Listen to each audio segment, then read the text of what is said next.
Pendant l'ère industrielle, les conditions de l'emploi se sont codifiées et d'une certaine manière ossifiées.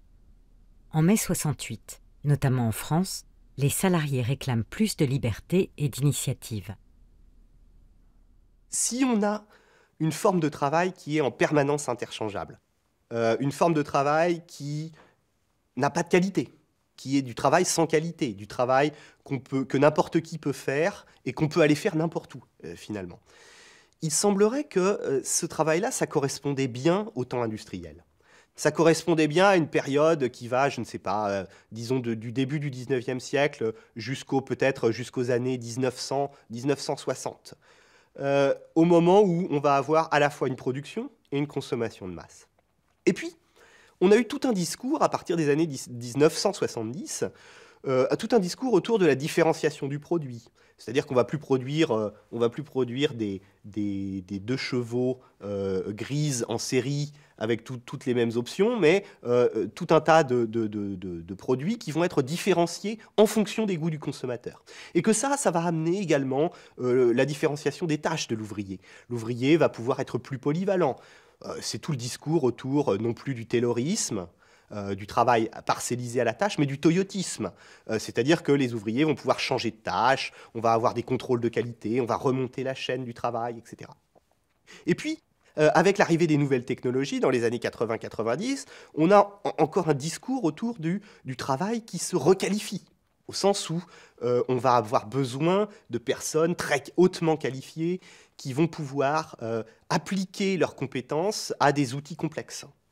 Autour de 68, dans tous les pays occidentaux, mais particulièrement en France, où il y a eu quand même 3 semaines de grève générale avec occupation d'usines, il y a eu une remise en cause globale des règles du jeu taylorien-fordien dans les entreprises. Et ce qui était intéressant, c'est que a émergé, sous le slogan par exemple de ne pas perdre sa vie à la gagner, une volonté de la part des travailleurs de pouvoir s'épanouir et se réaliser dans le travail, de pouvoir justement y mettre du sien tout en étant reconnu pour les qualités qu'on mettait dans son travail. Et donc les salariés, surtout les ouvriers, demandaient de la dignité, mais un peu plus d'autonomie, plus de liberté au travail, plus de reconnaissance pour les qualités mises dans le travail et la qualité de l'engagement. Et cette révolte a vraiment traumatisé le patronat parce que les directions d'entreprise, employeurs, étaient persuadés qu'ils n'arriveraient pas à remettre au travail cette classe ouvrière aussi révoltée. Donc il fallait trouver un moyen pour continuer à exploiter cette main-d'œuvre avec leur consentement. Et a émergé véritablement un nouveau modèle managérial qui s'est fondé sur un socle très intéressant de leur point de vue d'employeur, c'est de procéder à une individualisation de la gestion des salariés et de l'organisation de leur travail. Et ça, c'était un véritable cheval de Troie, parce que, évidemment, ça permet d'inverser le rapport de force qui s'était manifesté de façon tellement défavorable, mais en même temps, le patronat a développé toute une rhétorique pour dire, un petit peu comme De Gaulle disait à l'époque, « Je vous ai compris », il a dit, « Nous avons compris ce que vous voulez. Vous voulez, vous les salariés, de la liberté, de l'autonomie, de la reconnaissance, de la dignité. Nous allons vous la donner. Mais ça passe nécessairement par une individualisation. » Et donc on a vu arriver toute une série de dispositifs apparemment anodins, comme par exemple les horaires variables, qui voulaient dire en fait une attaque en règle des collectifs, parce que si on n'embauche pas à la même heure, on ne prend pas les pauses à la même heure, on ne déjeune pas à la même heure, on ne sort pas ensemble, donc ça déstabilise un peu les collectifs, de la même manière que la rotation des tâches, pour introduire de la variété. Mais ça veut dire qu'on n'est plus côte à côte dans l'atelier et qu'on n'a plus ce sentiment de partager un destin commun dans l'entreprise. Et puis après, il y a eu l'individualisation des primes, tout naturellement. Écoutez, si vous voulez qu'on vous reconnaisse à vos réelles qualités, il faut bien qu'on distingue et on va récompenser ceux qui ont le meilleur engagement dans le travail, ceux qui sont les plus efficaces, les plus inventifs. Puis après, il y a eu l'individualisation des salaires. Et on sortait de cette équation à travail égal, salaire égal. Et du coup, c'est véritablement une explosion de l'identité commune de la classe ouvrière pour arriver avec ce fameux entretien de chaque salarié avec son supérieur hiérarchique, avec son N+1, au cours duquel chacun se voit fixer des objectifs personnel, et puis au bout d'un an, évalué dans sa performance personnelle. Qui aboutit à ce qu'on peut voir maintenant dans les entreprises, c'est à montrez-nous qui vous êtes, montrez-nous de quoi vous êtes capable, étonnez-nous, dépassez-vous. La difficulté sur laquelle butait le Fordisme, c'est que les joies n'étaient pas liées à l'exercice du travail lui-même, qui était un petit peu moins pénible qu'à l'époque des mines, mais pas beaucoup moins. Et évidemment, cette limite entraînait des effets sur la productivité que la crise du Fordisme, à la fin des années 60, au début des années 70, a commencé à rendre manifeste. Le capitalisme a surmonté ce problème en empruntant la voie de l'enrichissement du travail en affect joyeux intrinsèque, c'est-à-dire en entreprenant de convaincre les salariés que la vraie vie, c'est la vie au travail, que c'est au travail qu'on s'accomplit réellement, que la réalisation de soi, c'est la réalisation de soi dans et par le travail. Bon, alors ça donne lieu à tout un tas de manifestations, de pratiques qui oscillent entre le grotesque et le désolant, autour des fausses promesses de l'autonomie, à base de séminaires pour les cadres où on les initiait à la pratique du rire ensemble, enfin, et jusqu'à des extrémités tout à fait contemporaines, à faire dégringoler les yeux des orbites. Il y a maintenant une nouvelle sorte de dirigeants dans l'entreprise, une nouvelle place fonctionnelle dans l'organigramme directorial de l'entreprise qu'on appelle le Chief Happiness Officer, c'est-à-dire le directeur délégué au bonheur. Donc voilà, on doudoune, on coucoune, on montre qu'on aime les salariés. Après, il y a une autre partie qui est, faut quand même pas rigoler quand on est employeur, on veut séduire, on veut faire adhérer les salariés, on trouve ce moyen par le biais psychologique de les titiller, mais il faut quand même qu'ils s'en tiennent à des méthodes qu'on trouve les plus efficaces. Et donc, il y a quand même tout un corpus de méthodologies, de méthodes, de protocoles, de process, de pratiques, des bonnes pratiques benchmarkées, de reporting. Tout ça est nécessaire et imposé à tous les salariés, qu'ils soient cadres, employés, techniciens, opérateurs. Et là, on voit qu'on rentre déjà dans des dimensions éminemment contradictoires au sein du modèle. Parce que d'un côté, on vous dit, on compte sur ton intuition, ton intelligence, tu dois te dépasser, tu dois être excellent, montre-nous tout ce dont tu es capable. Et puis d'un autre côté, oui, mais alors attention, tu vas faire comme on va te dire, notamment comment ont pensé, pour toi, les cabinets d'experts internationaux qui ont défini les procédures, les protocoles et qui vont te dire comment, toi, quel que soit ton degré de formation, d'intelligence, tu dois travailler. Car évidemment, les fausses promesses tiennent à peu près quand tout va bien, par temps ordinaire.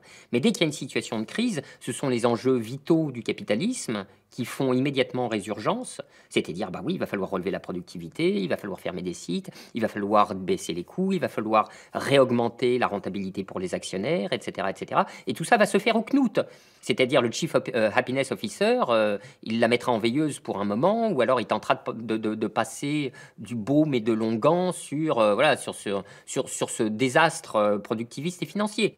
Il y a un autre élément, et qui est complètement délétère, pour obliger les salariés, quel que soit leur niveau, à accepter de s'en tenir à ces protocoles et ces process et ces bonnes pratiques, c'est un peu dans la visée de Taylor qui disait « le savoir, c'est du pouvoir », c'est une remise en question des métiers, des connaissances, de l'expérience des salariés, en les mettant tout simplement en obsolescence, par le changement permanent. On pratique le changement permanent de telle sorte à ce que l'expérience devienne obsolète et que les salariés ne puissent pas se prévaloir légitimement de leur connaissance, de leur expérience, de leur métier pour dire « Ah non, non, non, le travail, c'est pas comme ça que ça se fait. Moi, je suis un homme de métier ou une femme de métier, j'ai de l'expérience, on va pas me faire ça comme ça. » Parce qu'il se verra répondre « Ah oui, mais ça, c'était avant. Maintenant, tout a changé. » Aux États-Unis, dans les écoles, de plus en plus d'enseignants ont été appelés à suivre des indications précises sur ce qu'ils devaient faire, comment enseigner, comment traiter telle ou telle situation. Ils ne sont pas employés par des capitalistes, mais par l'État.